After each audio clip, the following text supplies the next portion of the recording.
Assalamualaikum warahmatullahi wabarakatuh. Salatu wassalamu ala asrifal anbiya'i wal mursalin wa sayyidina Muhammadin wa ala alihi wa sahbihi ajmain, amma ba'd.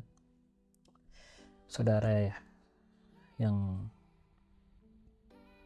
insya Allah dirahmati oleh Allah Subhanahu wa ta'ala, puji syukur kita panjatkan kehadirat Allah Subhanahu wa ta'ala atas memberikan kita kesempatan, karunia kesehatan, dan tentunya nikmat iman kepada kita untuk kembali pada hari ini ya, terkait dengan bagaimana Pancasila sebagai ideologi negara dalam pendidikan Pancasila itu sendiri. Baik saudara sekalian, mungkin kita sudah biasa membaca ya bahwa Pancasila itu adalah ideologi, tapi apakah mengerti apa itu ideologi? Nah, apa itu ideologi negara? Kemudian menggabungkan antara ideologi negara sebagai dasar terbentuknya suatu konsep Pancasila. Nah, itu yang kita mau hubungkan semuanya sehingga semuanya bisa terkorelasi dengan baik. Ya, kita bisa mendapatkan pemahaman secara komprehensif apa yang dimaksud dengan konsep Pancasila sebagai ideologi negara. Biasa kita kenal ya, kata-kata ide, idea, ya, gagasan, ya, konsep, ya, cara berpikir, ya, pengertian dasar, cita-cita. Ya. Kalau logos, ya tentu ilmu. Ya. Jadi konsep ilmu, gagasan tentang ilmu, pengertian-pengertian dasar tentang ilmu, itulah ide, ya, ideologi. Ya. Tapi secara etimologis maka kita bisa lihat bahwa ideologi itu sendiri ada ilmu tentang ide-ide, ya, ide-ide tentang the science of idea, ya. Bagaimana kita mengumpulkan pengetahuan, kemudian menghasilkan suatu ide, menstrukturkan ilmu pengetahuan kita dalam kerangka berpikir dan hasilnya ide, ya, secara ilmiah ya tentunya. Jadi the science of ideas, ya, atau ideas itu merupakan suatu ajaran tentang pengertian dasar. Dalam Kamus Besar Bahasa Indonesia, ideologi didefinisikan sebagai kumpulan konsep yang bersistem. Jadi ada ide-ide yang kita miliki, kemudian kita pilih salah satu ide yang menurut kita bisa realisasikan berdasarkan kemampuan kita, kemudian kita bikin struktur berpikir untuk merealisasikan ide tersebut. Ideologi didefinisikan sebagai suatu konsep sistem ini, ya, sehingga ketika kita berpendapat, kita berkonsep pada ide tersebut. Ketika kita punya tujuan, ya tujuannya bagaimana menjadikan ide tersebut sebagai suatu tujuan, ya, sebagai suatu arah, ya, sebagai suatu pedoman. Ya. Dalam, ya, kalau kita bilang Pancasila pastinya pada setiap titian kehidupan, pada setiap konsep kehidupan, pada setiap langkah kehidupan yang kita miliki. Ideologi juga diartikan sebagai bagaimana kita berpikir, ya. Bagaimana seseorang berpikir, bagaimana golongan tertentu berpikir, bagaimana suatu komunitas berpikir, ya. Ide, kumpulan ide dari orang-orang dilembagakan, dimusyawarahkan, menghasilkan tujuan organisasi, ya. Sehingga ideologi ini bisa kita artikan juga sebagai suatu teori dan tujuan yang merupakan suatu program sosial politik. Ya. Dalam partai politik kita kenal ada ide. Ya. Oleh karena itu mereka menjadi oposisi dan partai koalisi. Ya. Ada idenya sejalan dengan pemerintah, ada ide yang tidak sejalan dengan pemerintah. Tapi dibutuhkan, ya, untuk mengevaluasi kinerja pemerintah. Nah, oleh karena itu saudara sekalian, jadi kita harus menangkap, ya, beberapa komponen yang kita anggap penting dalam sebuah ideologi, ya. Sistem cara berpikir, tujuan, program-program kita harus terbangun berdasarkan ide, ya, yang terstruktur dengan baik. Ya. Jangan dari A langsung mau ke Z, ya, itu tidak mungkin. Sama kalau kita berusaha, kita harus punya ide awal, tujuan harus kita tetapkan, langkah-langkah berpikir harus kita susun dengan baik, ya. Ya, seperti itu. Sehingga konsep ideologi itu kadang disebut sebagai Destutt de Tracy. Tracy ideologi itu Science of Ide itu tadi suatu program yang diharapkan dapat membuat perubahan institusional, sehingga perubahan itu tidak stagnan tetapi dinamis. Ya, ada perubahan yang membuat kita semakin maju, ya ada perubahan juga yang membuat kita mengoreksi diri kita dalam suatu kegagalan. Bukan berarti gagal kita berhenti, tidak, tapi kita koreksi ide yang membuat kita gagal tadi, kemudian baik kita ubah atau kita tambahkan atau kita ide itu, sehingga kita bisa belajar dari ide yang kemarin, menyusun ide-ide yang lebih komprehensif, lebih terstruktur, dan lebih terbukti dalam data, menghasilkan yang namanya keberhasilan. Oke. Kemudian program yang diharapkan ini banyak merubah secara institusional bagi masyarakat Prancis pada saat itu. Kalau kita baca di sini, Napoleon mengecam istilah ideologi yang dianggapnya suatu khayalan. Jadi Napoleon Bonaparte itu mengatakan dia tidak suka ide, dia lebih suka aksi nyata. Dia mengatakan bahwa opini, ide, pendapat itu hanya khayalan belaka.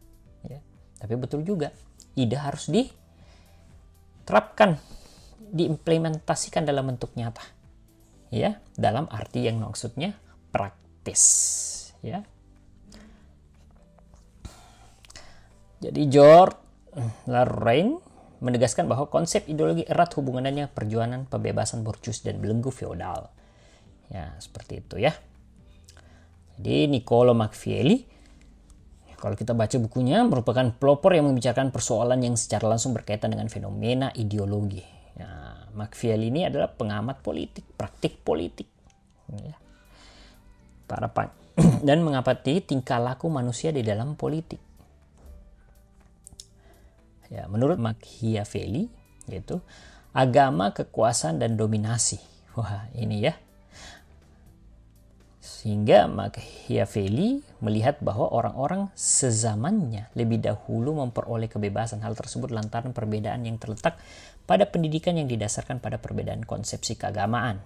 Pada saat dulu, jadi seorang politikus ketika dia berpikir, kita harus melihat zamannya. Pada zamannya si Machiavelli ini adalah zaman di mana konsepsi keagamaan sebagai ideologi negara itu sangat kuat. Jadi agama menurut si Laraine ini, agama kita lebih memuliakan orang-orang rendah hati dan tafakur daripada orang-orang yang bekerja. Agamalah yang menetapkan kebaikan tertinggi manusia dan kerendahan hati, pengorbanan diri, dan sikap memandang rendah untuk hal-hal keduniaan. Pola hidup ini karenanya tampak membuat dunia itu lemah dan menyerahkan diri sebagai mangsa bagi mereka yang jahat dan yang menjalankan dengan sukses dan aman. Nah ini, jadi antara akhirat, hablum minanas dan hablum minallah itu harus berjalan bersamaan. Jangan terlalu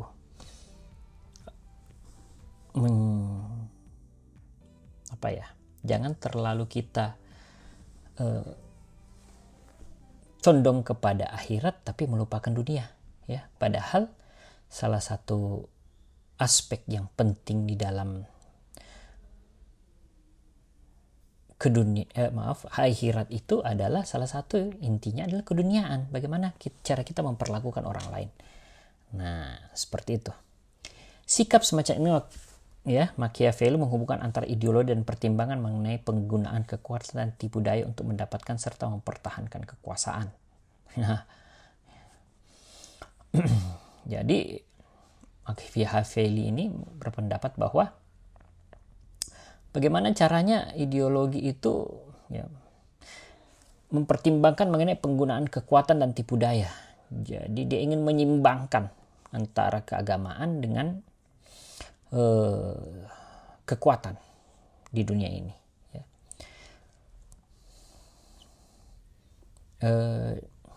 Ini bahasanya menggunakan kekuatan terbuka dan tidak berkedok. Nah, kekuasaan dapat dikerjakan dengan baik hanya dengan tipuan. Ya, ini cuma pendapat ya, jadi tidak perlu dicontoh. Artinya kita membangun pola pikir pengetahuan kita dari pendapat-pendapat, dan dari pendapat itu kita ambil apa yang menjadi hal-hal yang benar. Jadi konsep Machiavelli ini bagaimana caranya membuat suatu pemimpin yang bisa memberikan itu kepada masyarakat, menyimbangkan antar keagamaannya dengan kekuatan dunianya. Ya, konsepnya seperti itu. Konsep ini terus berkembang, dan ada Marx yang melanjutkan pandangan-pandangan ideolog Machiavelli ini dalam, ya. Kemudian kita masuk di dalam pemikir-pemikir Indonesia, ada Sastra Prateja, ya, di mana ideologi adalah seperangkat gagasan pemikiran yang berorientasi pada tindakan dan diorganisir menjadi suatu sistem yang teratur. Jadi ideologi adalah, menurut beliau, pemikiran yang berorientasi pada tindakan dan diorganisir menjadi suatu sistem yang teratur. Ya, seperti tadi. Sorjanto mengatakan ideologi adalah hasil refleksi manusia. Ya, jadi dari hasil pemikiran-pemikiran manusia yang direfleksikan, ya, bagaimana caranya mereka berkat kemampuannya menjaga jarak dengan dunia kehidupannya. Ya, ini saya bilang keseimbangan antara duniawi dan akhiratnya. Biarto, ideologi adalah sejumlah doktrin. Ya, tadi ini kita bisa kategorikan sebagai suatu doktrin. Ya, kepercayaan, simbol, teori sekelompok masyarakat atau bangsa yang menjadi pegangan dan pedoman kerja, ya, untuk mencapai tujuan masyarakat atau bangsa itu. Ya, jadi banyak konsep-konsep ideologi. Ya. Ada Martin Seligger, ideologi sebagai sistem kepercayaan. Ya. Anda bisa baca nanti bagaimana konsep beliau. Ada Alvin Goldner, ada Paul Hirsch, ideologi sebagai relasi Indonesia. Ya, sosial, mohon maaf. Hill meletakkan ideologi di dalam kalkulasi dan konteks politik. Nah, nanti Anda bisa baca semuanya. Lalu konsep ideologi Pancasila seperti apa? Konsep ideologi Pancasila, ya, unsur jenis-jenis ideologi, maka terlihat bahwa Pancasila sebagai ideologi yang menghadapi berbagai tantangan. Ya, bukan lagi tantangan ya. Baik secara eksternal maupun internal. Ya. Baik dari peran-peran pemerintah ataupun peran-peran yang terjadi di masyarakat. Ya. Di mana kita lihat di sini Sastra Praja tadi yang mengatakan bahwa ideologi harus terstruktur dengan baik, ya. Sehingga kebudayaan global sebagai berikut. Jadi untuk mengarai beberapa karakteristik kebudayaan global, ya, kita mau lihat nih, kita menyusun ideologi negara berdasarkan kebudayaan global yang terjadi di wilayah Indonesia. Berbagai bangsa dan kebudayaan menjadi lebih terbuka terhadap pengaruh timbal balik. Ya, jadi toleransi budaya itu lebih baik. Ya. Pengakuan atas identitas dan keanekaragaman masyarakat dalam berbagai kelompok dan pluralisme etnis dan religius. Jadi kita harus mengakui bahwa negara kita ini sangat plural, ya. Banyak sekali kebudayaan, ya. Mungkin itu karena banyaknya faktor, karena kita negara kepulauan, archipelago state, ya. Sehingga banyak sekali kebudayaan dan keanekaragaman masyarakat, ya, di setiap pulau-pulau itu, ya. Dan perlu diakui, ya, karena memang itu sudah menjadi kenyataan. Dan bagaimana caranya kita membangun suatu ideologi yang mempersatukan kebudayaan-kebudayaan tersebut di dalam satu bentuk negara Republik Indonesia. Masyarakat yang memiliki ideologi dan sistem nilai yang berbeda bekerja sama, bersaing sehingga tidak ada satupun ideologi yang dominan. Ya, itu tadi. Tidak boleh ada ideologi yang dominan. Sehingga dibutuhkan suatu ideologi dasar negara ini. Dan diambillah ya suatu ideologi yang dinamakan sebagai suatu ideologi Pancasila yang mengandung 5 sila di situ. Kemudian kebudayaan global merupakan sesuatu khas secara utuh tetapi tetap bersifat plural dan heterogen. Jadi budaya itu adalah budaya-budaya yang memperkaya, bukan membedakan. Ya. Nilai-nilai hak asasi manusia mau kebebasan demokrasi menjadi nilai-nilai yang dihayati bersama, ya, tetapi dengan interpretasi yang berbeda-beda. Ya. Mungkin interpretasi Anda berbeda-beda, oleh karena itu dibutuhkan suatu konstitusi ya untuk menginterpretasikan satu bentuk dasar dari nilai-nilai hak asasi manusia. Ya, baik dari bagaimana memilih agama, bentuk kesejahteraannya seperti apa, nilai untuk hidupnya bagaimana, ya. Harus ditentukan melalui suatu konsep dasar sehingga kita tidak berbeda-beda dalam menginterpretasinya, ya. Seperti itu. Jadi Anda bisa lihat fase-fase di sini menurut ya, fase-fase pengembangan globalisasi ada fase embrio, fase pertumbuhan, take off, fase perjuangan atau hegemoni, kemudian fase ketidakpastian dan fase kebudayaan global. Sehingga di sini harus kita memberikan pertanyaan. Diperlukannya kajian Pancasila sebagai ideologi negara itu apa? Ya. Bagi warga negara, Anda perlu memahami kedudukan Pancasila sebagai ideologi negara. Jadi, unsur ateisme yang terdapat dalam ideologi Marxisme dan komunisme yang bertentangan dengan sila ketuhanan yang Maha Esa. Ya. Jadi, ateisme itu tidak diakui di negara kita. Ya. Yang diakui di negara kita adalah Tuhan yang Maha Esa, Tuhan yang satu. Kemudian adalah unsur individualisme dan liberalisme. Nah, ini monopoli dan sebagainya, yang dimana negara-negara liberalisme dan individualisme membolehkan hal ini, kita tidak boleh, ya, karena ada yang namanya keadilan sosial bagi seluruh rakyat Indonesia dalam suatu ideologi Pancasila tersebut. Kapitalisme yang memberikan kebebasan individu untuk menguasai sistem perekonomian negara tidak sesuai dengan prinsip ekonomi kerakyatan, pasal 33 ayat 3, ya, di mana ya, suatu hal yang menguasai hidup orang banyak itu, ya, suatu hal-hal tertentu yang menguasai hidup orang banyak itu harus dikuasai oleh negara, diatur oleh negara untuk kesejahteraan bersama. Tidak boleh dikuasai oleh seorang atau entitas atau badan hukum atau orang pribadi atau golongan tertentu. Tidak boleh. Ya. Jadi seperti itu. Ya, konsep ideologi Pancasila itu. Mengapa diperlukan ideologi Pancasila? Kenapa ideologi Pancasila itu sangat penting untuk menjaga batasan-batasan di dalam nilai-nilai kebudayaan, agar kita memiliki satu konsep berpikir dasar terkait dengan nilai-nilai budaya apa aja yang harus kita terapkan dan implementasikan di negara Republik Indonesia. Ya. Kemudian jangan sampai pengaruh-pengaruh luar, ya, secara eksternal itu mempengaruhi nilai-nilai luhur di dalam nilai-nilai Pancasila, ya. Seperti tadi contohnya ada liberalisme, individualisme, ada kapitalisme, ya, yang tidak sesuai dengan ciri-ciri bangsa Indonesia, yang tidak sesuai dengan budi luhur bangsa Indonesia, ya. Terima kasih atas perhatian dan kerjasamanya. Mohon maaf apabila ada